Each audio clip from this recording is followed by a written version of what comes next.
Question number 22. A rod of mass m and length L lying horizontally is free to rotate about a vertical axis through its center. तो एक ये rod है, horizontal रखी हुई है, इसको अपन ऊपर से देख रहे हैं यानी कि टॉप व्यू। तो जो एक्सिस है वो कहाँ पर है, यहाँ पर, परपेंडिकुलर टू द बोर्ड, ठीक है, वर्टिकल डायरेक्शन में। आगे इसका मास m दिया हुआ है और लेंथ l है, ठीक है। A horizontal force of constant magnitude F acts on the rod at a distance of L by 4 from the center. तो एक फोर्स यहां पर ऐसे लग रहा है जिसकी वैल्यू F है और सेंटर से डिस्टेंस है L by 4, ठीक। The force is always perpendicular to the rod, मतलब फोर्स हमेशा परपेंडिकुलर है, यानी कि रॉड अगर थोड़ी सी घूम भी गई, मान लो बाद में रॉड यहां पर आ गई, ठीक है, तो भी फोर्स ऐसा ही रहेगा, ठीक है। तो ये कोई खास बात नहीं है। आगे, find the angle rotated by the rod during the time t after the motion starts. तो देखो भाई, इस क्वेश्चन को सॉल्व करने के दो तरीके हैं। एक बहुत ही बेसिक तरीका, अच्छा क्या निकालना है भाई, एंगल रोटेटेड, ठीक है, टी टाइम में कितना एंगल रोटेट करा ये निकालना है।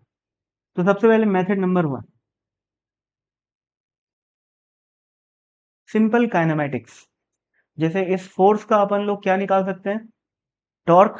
अब फोर्स हमेशा परपेंडिकुलर ही है, सेम पॉइंट पे लग रहा है, तो टॉर्क कांस्टेंट है भाई, और टॉर्क की वैल्यू क्या हो जाएगी, force into perpendicular distance is L by 4।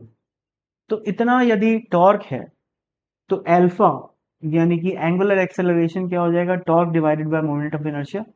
Moment of inertia अपने को पता है ml² by 12 होता है, तो ये हो जाएगा FL by 4 divided by ml² by 12। क्या क्या कट गया भाई, ये L और ये L गया, ये 4 और 3,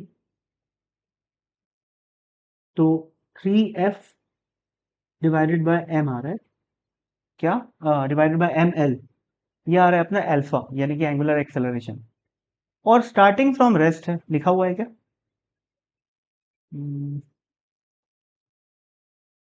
लिखा हुआ तो नहीं है पर क्वेश्चन की लैंग्वेज समझ में आ रहा है, हाँ लिखा हुआ है, आफ्टर द मोशन स्टार्ट्स, है ना। तो मोशन स्टार्ट मतलब ये वैसे तो बहुत कॉमन है भाई, क्वेश्चन पढ़ के समझ में आ जाते हैं, लेकिन फिर भी ध्यान देने वाली बात है कि एग्जाम में यदि क्वेश्चन आता है तो आप लोग देखो इस चीज को कि आफ्टर द स्टार्ट कहाँ पर लिखा हुआ है, क्योंकि हमेशा स्पेसिफाई किया होता है अगर क्वेश्चन अच्छा है। लो क्वालिटी के क्वेश्चन भी होते हैं पर ये अच्छा है। तो स्टार्टिंग फ्रॉम रेस्ट है यानी कि ओमेगा नॉट की वैल्यू 0 है और टाइम की वैल्यू हमें दे रखी है टी। निकालना है क्या, थीटा। तो थीटा क्या हो जाएगा भाई, omega naught T plus half alpha into T का स्क्वायर। ओमेगा नॉट टी की वैल्यू 0 हो जाएगी, एल्फा की वैल्यू पता है, हाफ की वैल्यू पता है, टी की वैल्यू गिवन है क्वेश्चन में, टी पुट करोगे तो आंसर आ जाएगा। कर ही देता हूँ यार, half alpha is 3F by ml into T का स्क्वायर। तो ये अपना आंसर हो गया, ठीक है। तो ये तो हो गया एक तरीका। दूसरा तरीका इसका क्या है सॉल्व करने का, अगर किसी को एंगुलर इंपल्स आती है तो, एंगुलर इंपल्स का कॉन्सेप्ट पता होगा तो, जैसे force into time, linear motion में फोर्स इनटू टाइम जब अपन करते हैं तो क्या मिलता है अपने को, इंपल्स मिलता है। वैसे ही रोटेशनल मोशन में टॉर्क इनटू टाइम करने से मिलता है एंगुलर इंपल्स। तो टॉर्क कितना लग रहा है, टॉर्क तो कांस्टेंट है, कितना, इतना, ठीक है। तो FL बाय 4 ये हो गया टॉर्क, और कितनी देर के लिए लग रहा है भाई, टी देर के लिए। तो ये क्या हो गया, angular impulse. Angular impulse will be equal to change in angular momentum, यानी कि L final minus L initial. शुरू में रेस्ट में है तो L इनिशियल क्या हो गया, 0। L फाइनल क्या होगा, L final will be equal, एक मिनट यार, एक मिनट, नहीं नहीं नहीं सॉरी यार, ये वाला मेथड काम नहीं करेगा क्योंकि इससे तो फाइनल एंगुलर वेलोसिटी निकल सकती है, एंगल रोटेटेड नहीं निकल सकता। ठीक है ठीक है, कोई जरूरत नहीं इस मेथड को लगाने की, है ना, छोड़ो, बिल्कुल छोड़ो, यहाँ पर ये कोई काम का नहीं है।